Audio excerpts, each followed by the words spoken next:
नमस्कार दोस्तों, सीधे पॉइंट पर आते हैं। आज के इस विश्लेषण में हम एक ऐसी कहानी को अनपैक करेंगे जिसने लिटरली पूरी फूड इंडस्ट्री की तस्वीर बदल कर रख दी। एक ऐसी बिजनेस जर्नी जो एक पीढ़ी से शुरू हुई और आज हर घर का हिस्सा बन चुकी है। हाँ, हम बात कर रहे हैं हल्दीराम्स की। तो देखिए, जरा इस कॉन्ट्रास्ट को समझिए। एक तरफ साल 1919 है, बीकानेर की सड़कों पर एक 12 साल का बच्चा सिर्फ 2 पैसे में भुजिया बेच रहा है, और दूसरी तरफ आज का वक्त, एक 9,000 करोड़ रुपए की एम्पायर जो आज 80 से ज्यादा देशों में फैली हुई है। पिछले 100 सालों में इस कंपनी ने जो स्केल अचीव किया है ना, वो वाकई किसी चमत्कार से कम नहीं है। तो चलिए देखते हैं ये सब आखिर हुआ कैसे। शुरुआत होती है हमारे पहले पड़ाव से, द बॉय इन बीकानेर। बात 1919 की है, जब यंग हल्दीराम ने अपने दादाजी की भुजिया ट्रेड में हाथ बटाना शुरू किया तो उनके सपने अपनी छोटी सी दुकान से कहीं ज्यादा बड़े थे। उन्होंने बहुत स्मार्टली आसपास के मार्केट को ऑब्जर्व किया और नोटिस किया कि भाई राजस्थान के लोगों को मौत दाल बहुत पसंद है। बस यहीं से उन्होंने एक मास्टर स्ट्रोक खेला। ट्रेडिशनल बेसन के साथ मौत दाल को मिक्स किया और एक नई भुजिया तैयार की। और गेस व्हाट, उनका ये नया नुस्खा एक इंस्टेंट मैसिव लोकल हिट बन गया। लेकिन वो पहली कामयाबी पर रुकने वालों में से नहीं थे। उन्होंने एक प्रॉपर रिलेंटलेस बिजनेस प्रोसेस अपनाई। सबसे पहले बैटर को थोड़ा पतला किया, फिर एक कस्टम छलनी बनवाई जिसके छेद काफी छोटे थे, और तब तक कंटिन्यूअसली एक्सपेरिमेंट करते रहे जब तक कि उनकी भुजिया परफेक्टली पतली और क्रिस्पी नहीं हो गई। ये एक ऐसा रिलेंटलेस एक्सपेरिमेंटेशन था जिसने खाने के एक्सपीरियंस को बिल्कुल बदल कर रख दिया। अब मार्केट में भीड़ तो थी, तो उन्होंने अपना ब्रांडिंग जीनियस दिखाया। उन्होंने अपनी इस स्पेशल भुजिया का नाम वहां के सबसे लोकप्रिय राजा महाराजा डूंगर सिंह के नाम पर रख दिया, डूंगर सेव। एक नाम बदलने के इस चमत्कार से उन्हें इंस्टेंटली एक प्रीमियम पोजीशनिंग मिल गई। लोग राजा के नाम से जुड़ी इस भुजिया के लिए खुशी खुशी ज्यादा दाम देने को तैयार हो गए। अब आते हैं कहानी के दूसरे दौर पर, स्टार्टिंग ओवर फ्रॉम स्क्रैच। देखिए, बिजनेस हो या लाइफ, हमेशा सीधी लाइन में नहीं चलते। 1944 में एक दुर्भाग्यपूर्ण फैमिली डिस्प्यूट हुआ जिसके चलते 36 साल के हल्दीराम को अपने ही बनाए बिजनेस और घर से निकाल दिया गया। वो बिल्कुल सड़क पर आ गए थे। ऐसे डेस्परेट माहौल में सिर्फ एक चीज उनके काम आई, 100 रुपए। ये वो पैसे थे जो उन्होंने सालों पहले अपने एक बचपन के दोस्त को उधार दिए थे, और आज उस दोस्त द्वारा लौटाए गए ये 100 रुपए हल्दीराम के परिवार के लिए एक अल्टीमेट लाइफलाइन साबित हुए। सर्वाइवल के इस दौर में एक जबरदस्त हसल शुरू हुआ। उनकी पत्नी चंपा देवी रोज सुबह जल्दी उठकर अपनी शानदार मूंग दाल बनाती थी, और हल्दीराम पूरा दिन बीकानेर की सड़कों पर एक स्ट्रीट हसलर की तरह लोकल वर्कर्स और ऑफिस आने जाने वालों को बेचते थे। उनकी पत्नी की ये स्टेपल मूंग दाल ऐसी चली कि इसने उन्हें सर्वाइव ही नहीं करवाया, बल्कि उन्होंने इतने पैसे बचा लिए कि एक नई दुकान रेंट कर सकें, और इस तरह उनकी फेमस डूंगर सेव एक बार फिर मार्केट में वापस आ गई। यहां से शुरू होता है तीसरा पड़ाव, अ जेनरेशनल एक्सपेंशन। तो बात है 1950s की। हल्दीराम एक दोस्त की बेटी की शादी के लिए कोलकाता गए। वहां उन्होंने जो भुजिया बनाई वो ऐसी हिट हुई कि तारीफों के साथ साथ डायरेक्ट बल्क ऑर्डर्स की लाइन लग गई। ये एक मेजर टर्निंग पॉइंट था। चलिए देखते हैं ये आगे कैसे बढ़ा। यहां से एक जबरदस्त ज्योग्राफिक स्नोबॉल इफेक्ट शुरू हुआ।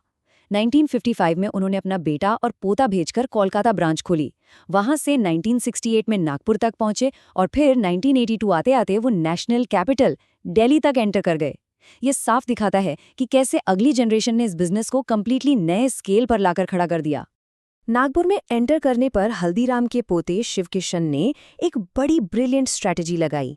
वहां के लोग बीकानेर की काजू कतली जैसी मिठाइयों के बारे में कुछ नहीं जानते थे, तो लोगों का हेजिटेशन दूर करने के लिए उन्होंने फ्री सैंपल्स बांटना शुरू कर दिया, रिस्क फ्री टेस्टिंग।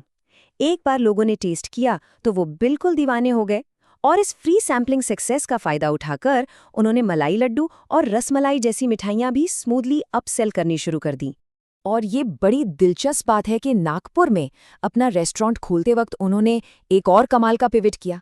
उनकी इनिशियल स्ट्रैटेजी थी लोगों की पसंद का डोसा और इडली बेचना। फिर जब वहां मैसिव क्राउड आने लगा, तब नेक्स्ट स्टेप एकदम क्लियर था। उन्होंने उसी भीड़ को बीकानेरी समोसा और कचौरी अपसेल कर दिया, यानी साउथ इंडियन फूड यहाँ एक बेट, एक आकर्षण का केंद्र बन गया था, जिसके सहारे उन्होंने एक पूरे इंडियन स्नैक्स रेस्टोरेंट को फुली एस्टैब्लिश कर दिया। अब बढ़ते हैं चौथे पड़ाव की तरफ, द दिल्ली चैलेंज। साल 1982 में छोटे भाई मनोहर लाल ने दिल्ली के fiercely competitive Chandni Chowk market में एंट्री ली। उन्होंने अपना बेस जमाया ही था कि अचानक सब कुछ बिखर गया। 1984 के भयानक एंटी सिख रायट्स हुए। पूरी दिल्ली आग की लपटों में थी। इस दौरान मनोहर लाल का पूरा वर्कशॉप, यहाँ तक कि उनका घर भी पूरी तरह से जलकर राख हो गया। अगले 2 महीनों तक उनका बिजनेस एब्सोल्यूट जीरो पर था। ये सच में एक ऐसा वक्त था जब लग रहा था कि शायद अब सब कुछ खत्म हो चुका है। लेकिन असली चैंपियंस वही होते हैं जो गिरकर उठना जानते हैं। उनका बाउंस बैक करने का तरीका और रेजिलियंस देखिए। स्टेप 1, उन्होंने तुरंत नागपुर और बीकानेर ब्रांच से फाइनेंशियल मदद ली। स्टेप 2, बिना एक भी दिन वेस्ट किए एक नया 300 स्क्वायर फीट का वर्कशॉप खोल दिया। और अपने सालों की कमाई हुई ब्रांड रेपुटेशन के दम पर उन्होंने इतनी तेजी से ग्रोथ की कि स्टेप 3 आते आते कुछ ही वक्त में एक 2000 स्क्वायर फीट की नई और बड़ी फैक्ट्री एक्सपैंड कर ली। और अब आते हैं हमारे आखिरी और सबसे बड़े पड़ाव पर, द ग्लोबल स्नैकिंग एम्पायर।